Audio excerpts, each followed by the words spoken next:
Assalamualaikum warahmatullahi wabarakatuh. Sebelumnya izin memperkenalkan diri, nama saya Rohan Kurniawan, NIM 23050005. Di sini saya akan menjelaskan tentang proses squeeze cementing pada pekerjaan workover. Yang pertama itu ada definisi squeeze cementing. Squeeze cementing adalah penyemanan ulang yang dilakukan sebagai salah satu langkah perawatan sumur dengan cara menempatkan semen slurry dengan volume yang relatif sedikit di posisi yang diinginkan. Salah satunya untuk menutup zona perforasi. Terus ada tujuan squeeze cementing. Adapun tujuan dari squeeze cementing antara lain: 1. Mengurangi water oil ratio, water gas ratio, atau gas oil ratio. 2. Menutup formasi yang sudah tidak produktif lagi. 3. Menutup zona loss circulation. 4. Memperbaiki kebocoran yang terjadi di casing. 5. Memperbaiki primary cementing yang kurang memuaskan. Nah, terus ada metode pelaksanaan squeeze cementing. Ada dua metode tekanan yang umum digunakan. Yang pertama itu ada high pressure squeeze. High pressure squeeze prinsipnya tekanan pemompaan sengaja dinaikkan hingga di atas tekanan reka formasi. Mekanisme formasi direkahkan sehingga semen dapat masuk ke dalam rekahan baru tersebut. Ini menciptakan hambatan fisik yang besar. Kegunaannya digunakan jika formasi sangat ketat atau permeabilitas rendah atau untuk memperbaiki kegagalan primary cementing yang parah. Terus ada low pressure squeeze. Prinsipnya tekanan pemompaan dijaga agar di bawah tekanan reka formasi atau formation fracture pressure. Mekanismenya semen didehidrasi di depan lubang perforasi atau kebocoran. Cairan semen masuk ke formasi, sementara partikel padat semen tertinggal membentuk semen cake yang keras.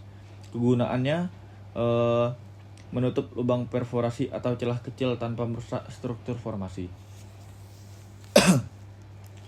Terus proses dalam squeeze cementing yang pertama itu ada identifikasi zona target. Identifikasi zona target menentukan kedalaman presisi di mana kebocoran atau zona air atau gas berada menggunakan well logging. Terus yang kedua ada isolasi zona dengan packer.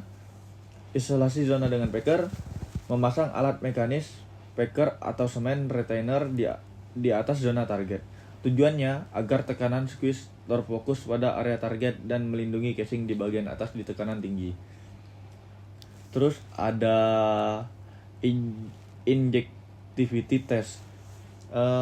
Injectivity test memompakan air atau fluida kerja ke dalam lubang untuk melihat apakah formasi bisa menerima cairan. Ini menentukan laju pompa dan tekanan yang akan digunakan semen masuk.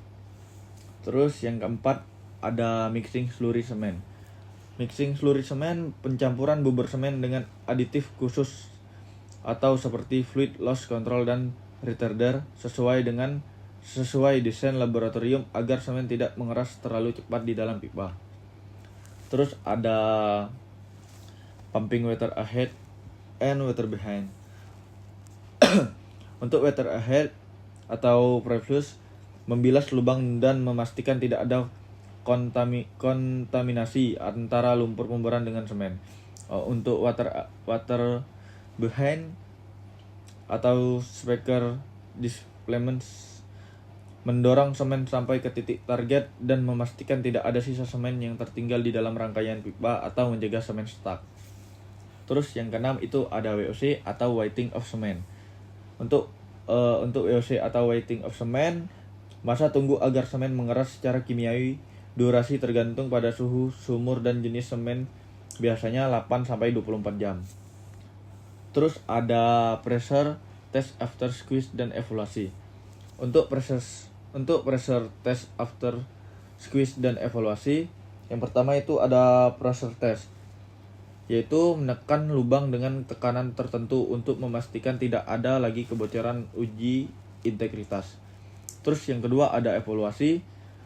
Jika tekanan stabil, operasi dianggap sukses. Jika perlu dilakukan pemboran sisa semen di dalam casing atau drill out dan dilakukan logging ulang.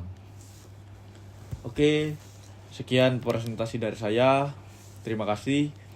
Assalamualaikum warahmatullahi wabarakatuh.